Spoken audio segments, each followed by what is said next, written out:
What's your true supernatural / unexplainable, downright creepy story? When I was a kid, my mum and grandparents took me to see a play about prisoners set in an old jail that was now a tourist spot.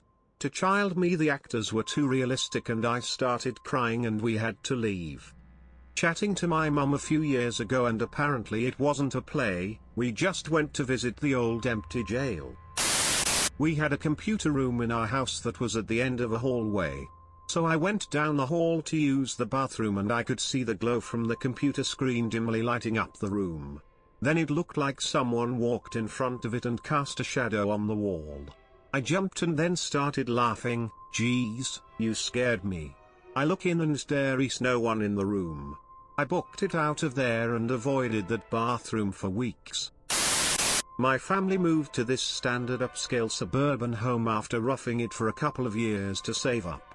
We also got a deal on the home because it was a model home before it was ours, like had all the fake furniture to show off the neighborhood homes.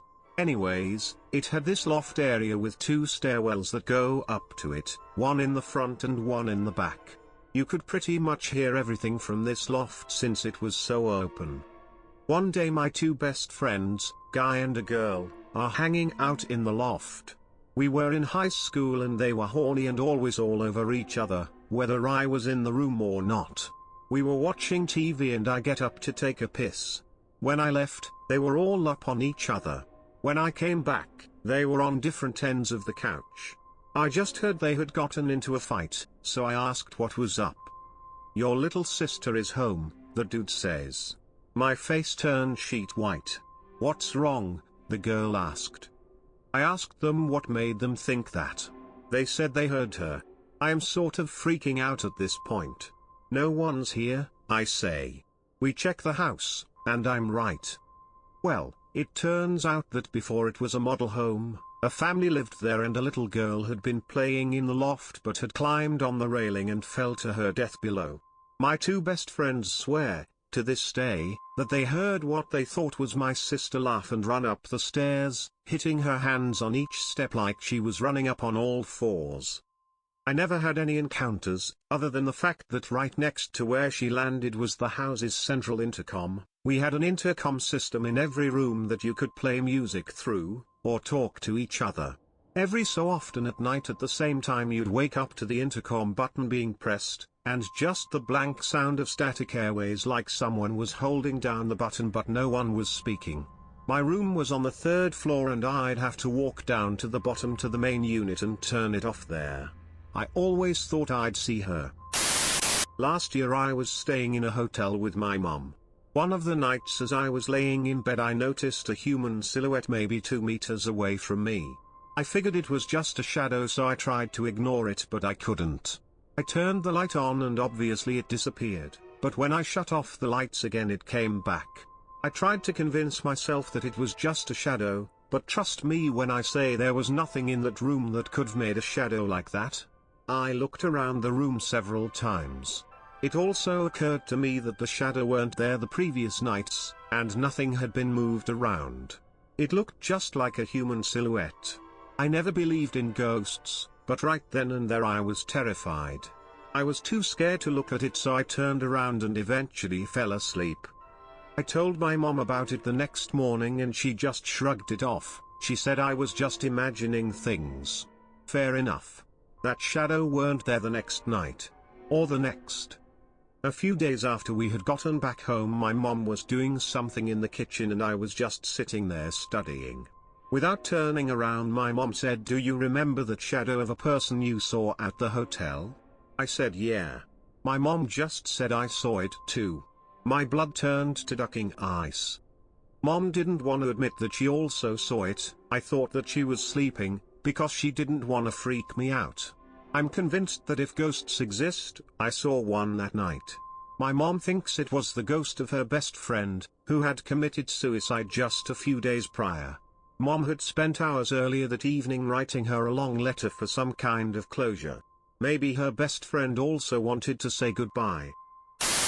I guess it's not incredibly scary or anything, but it is weird. When I was about 12 our family moved into a new house, new to us, actually quite old. It was in our same village but down a different lane. Part of it used to be a bungalow, so my room and my sister's room were on the ground floor, down a long hallway. All of the ground floor had walnut flooring and there was a Persian rug outside the door to my room to avoid cold toesies in the morning. Every night, around 11 or so, I would hear footsteps walking at a fairly slow pace right down the hall, from the end guest suite up past our rooms and away down the hall to the living room. I was always in bed when I heard them, and so was everyone else. You know how you can tell who a family member is by the way they walk up the stairs, or open a specific door? I knew it wasn't anyone in my family. Plus, it was the sound of outdoor shoes clacking on the wood, and everyone in my family wore slippers inside the house. I would hear the footsteps start, fairly loud on the wooden floor, way down the hall, come up past my sister's room, and then there would be a pause, while whatever it was walked over the rug. You could hear the gap in the footsteps, about 3 seconds, then they would start again on the other side of the rug and fade out as they walked down the hall away to the living room. Then they would come back, same footsteps, break across the rug, resumed on the other side. I don't remember ever feeling scared, but I never ever went out to see what it was. I would fall asleep to the sound. It would go on for a really long time. It stopped about 3 or 4 weeks after we moved in and I never heard it again. I didn't really think about it much after it stopped, but I've never forgotten it, and as an adult it makes me shiver to remember it. When I was in high school, my uncle would throw me a couple bucks to help babysit his kids with my aunt. They lived in a 2-story house by the water, nice area. The kids were about 3 and 6, respectively. One day I was sitting in their den on my phone when I started to hear a baby crying. Thinking it was the 3-year-old, I headed to the bottom of the stairs to check and see if my aunt was up there dealing with it. I called for her a couple times with no response. The baby kept crying. I called for her one more time, and when I got no response I started walking up the stairs. Then I heard my cousins and aunt playing outside. All the hairs on my body stood up and I literally felt a chill run down my spine. I quietly turned around, walked down the stairs, got in my car and drove away. The baby was still crying when I closed the door behind me. A few years later I was drunk at a family party and told my uncle the story. He told me that he and his wife used to hear the baby too, and apparently the previous owners had a kid die of SIDS in that room upstairs. He's uber Catholic and had a mass said for the baby. He said after that it never happened again. Still gives me the willies when I talk about it though. Alright, so I grew up in a really small town, and recently it's gotten some fame as being haunted. One of those Discovery ghost shows filmed an episode here so people got interested. Now, before my town gained a reputation for having ghosts, one night my mom and I were taking a stroll down the main street at night, which we do a lot in the summer. I was about 14 at the time. As we were walking, she stops in front of a furniture store that's in a pretty dang old building. Actually most of Main Street is, that's closed. We look through the windows, just seeing the merchandise they have, talking, then I turn to my mom and tell her we need to leave. Now. She asks why. I say we need to go. She protests again since she is enjoying herself. I then tell her that there is something bad in the store, it was a bad place, and we needed to go. So we left. The thing is, I don't remember having that conversation. At all. I don't remember looking in the furniture store. I do remember going on walks with my mom plenty of times.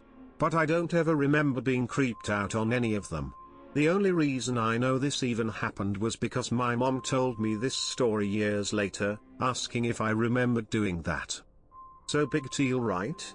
14-year-olds say dumb stuff all the time. But here is why it bothers me. My mom is friends with one of the ladies who works for my town. I don't know what the position is called. Basically she organizes town activities, and helps out with my town's historical stuff. Anyways, apparently for whatever reasons she gave a tour of the town to a film crew that had a psychic with them. Now, I don't know about y'all, but I think the whole psychic shtick is BS, but apparently once they got to the furniture store the psychic refused to go inside. Said there was a lot of evil that wanted to harm people in there. So they moved on to other buildings. So yeah, when my mom's friend told her that story my mom told about the time when I was 14, they, and pretty much most people in my town, believe that the furniture store, along with a lot of other buildings, are haunted.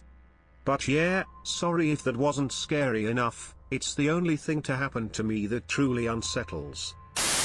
When I was little, around 3 years old, I would have dreams of another little girl who lived on my bookshelf. She had short hair pulled aside with a barrette. She wore a simple dress and shoes with buckles on them. She always appeared as a yellow translucent person. We were friends and I would sit on the floor, and she would sit on the top of the bookshelf and look down at me. We always had fun, but when she got mad she could zap me. It would tickle like being tickled badly by a friend who you wanted to stop. I would yell at her and run away. Fast forward 20 years. While on vacation with my parents we were talking about old dreams and memories when the tickle girl was brought up. I reminisced about the dreams with her, and my parents' faces went funny. When I asked what was wrong they said, "Honey, those weren't dreams. You used to sit and talk to your bookshelf all the time. We would hear you laughing in the other room. Other times we would hear you get so mad that you would yell, but you were the only one in the room." Gives me chills to this day.